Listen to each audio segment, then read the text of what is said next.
Saturday afternoon, we are looking at Richmond players lurking around the middle. The Saints are here as well, and we've got one of those games today, Bernard, where neither team has any chance of doing anything but just completing the four quarters. We seem to have a lot of them lately. We just seem to have these games that just don't mean anything, but still got to call them. Because I was just a winner, I never played in games like that. Oh, you just rested, did you? No, games have always mattered because you're on top and about to play in finals and stuff. I don't understand the mindset of playing in games. What sport, Jim? What sport? Either one. Yeah. Oh, both. Either one. In the reserves for Clermont. Doesn't matter which team it was just that mindset of winning, Fat. The opposite mindset of you. Exactly. Actually, the different mindset. I don't know what mindset I had when I ran out there. You're still thinking about falling over, are you, Bill? I just don't know how it happened. No, you don't. No. We don't either. People set the clock for midday on a Saturday because that's when all hell breaks loose. Yep. Yes, Jim. The phone calls get made pre-show. What do you got? Where are you going? You got anything for me? Have you heard anything about this? And Will, what do we got? Will, he gets rung. Everyone rings him. So I'm sitting back today because I'm interested in where this is headed. And don't look at me because our man Damo is going to open the batting. All right. He wouldn't be Brucey Laird. First rock. He's not courageous enough to be Brucey Laird. Graham Wood, Jim. Graham Wood down the other end, I reckon. Yes, no, wait, sorry. All right. Bill, you can't wash hands of this. We're in this together. It's either going to work or not work, but we're in it together. All right? I'm Rick Darling, you're Graham Wood, right? So, Jim, we've noticed Bernie this year flying on SAFM breakfast. Flying. 107.1 We're going there again, aren't we?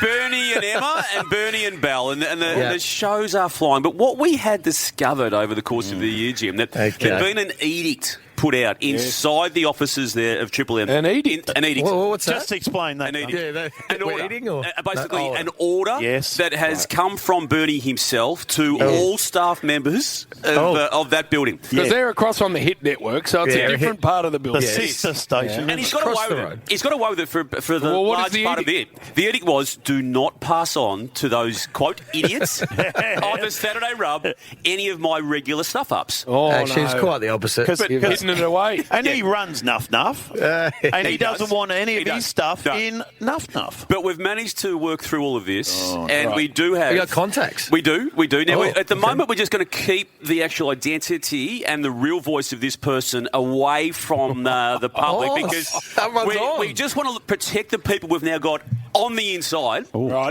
rest assured, Jim, this is a real person who works with Bernie, who's prepared to say this publicly. Right. Okay. Good afternoon, Saturday Rob team. It pains me to confirm this, but yes, Bernard Kane Vince has been bribing members of our team, asking for his on-air stuff-ups to be buried, deleted, and never heard again. So, Jim, we use the Nick McKenzie style of voice distortion on that. Okay. With these investigations. I'm not surprised because the Izzy Quizzy ran one version enough. That's right. And the whole book was full of Bernard's stuff. It was. I don't know how he got that. Thanks to Millie. But anyway... was that her? Sounded blokey, that one. Did sound blokey. But Bill's got some extraordinary audio. But Bernie, is this true, first of all? Okay, Bill.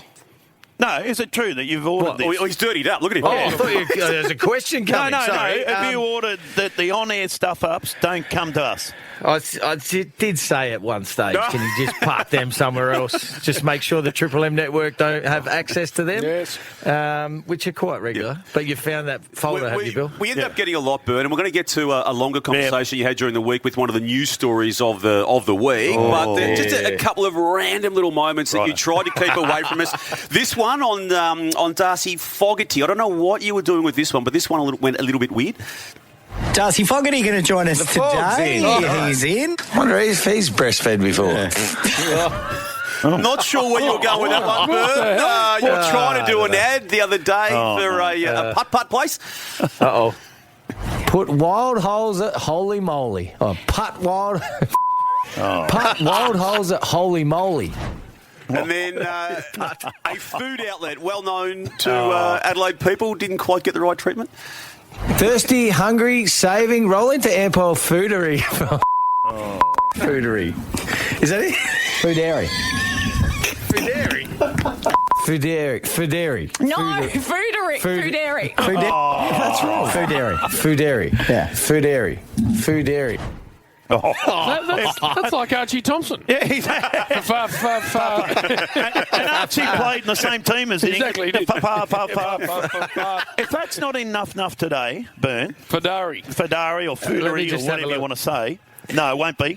So you've had a bad week, Bern. It's been a bad week, fair to say. But fair to say, it only got worse. I know. Because what I loved was your tribute to Simon Goodwin, your good friend. Great mate. Very close. Yes, good. And he coached you, and of course he'll sack during the week. And you thought you'd pay a little tribute to the great man. Did I? Yeah, on SAFM 107.1. And a tribute went on a bit like the bloody golf question went on and on and on. But have a listen here. The Saturday Rub family, have a listen to this long... shit story. And count. Simon Goodwin. No. Leroy. He's gone early. Gone off half cock. We've gone off half cock. And for the family out there, count. Yeah. The I's. Yeah. The me's. Yeah. And the myselves. Right, Leroy. Simon Goodwin was also told on Monday night that his coaching tenure was going to finish up too. He had a big influence on, myself and Roy. I speak on behalf of a lot of players probably, but myself, after my second year I was drafted, I was just I was 20 when I got drafted, so I was a bit older. I had no idea really about what was required at the level, and Goody took me under his wing, and he didn't have to, but he made me train with him, and we had this connection like that after my third year, and I got fit.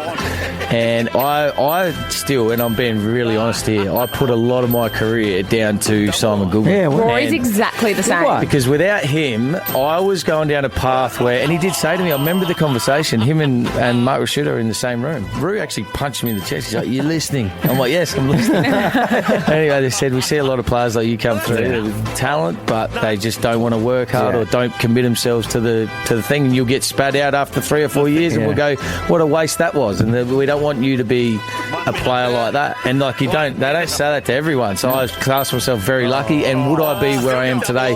Would I be on this radio show if that conversation didn't happen? I think about that a fair bit. Oh, do you? Yeah. I think about that. That was 74 seconds of crap. It wasn't edited. You didn't cut Bell out at all. That is Brereton-esque. No, spot on. I've never known anyone to put himself into a story more.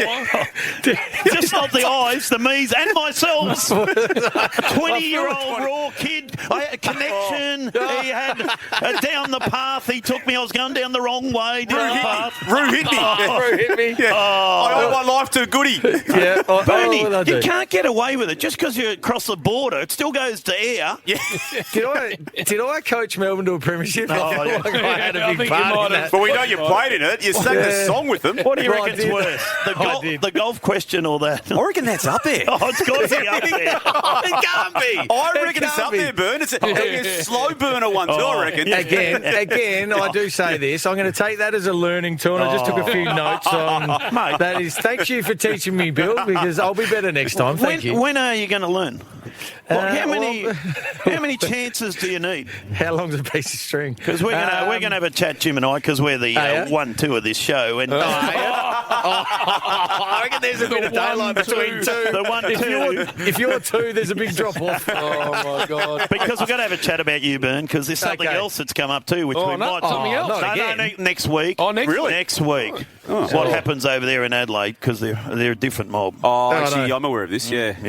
That does need some proper attention as well. Embarrassing for Triple M, the network. Yeah. SCA. Yeah. Bern, when you listen back Southern to that, Cross do you think you could Austereo? Do you think you could tighten up your stories a bit? I'm not sure whether I was actually telling a story there. I can't work it out what I was actually trying to say. It was a tribute. It was a tribute, was it? Yeah, we'll go with that. But there's a couple of double I's for some reason. There's a lot. I myself.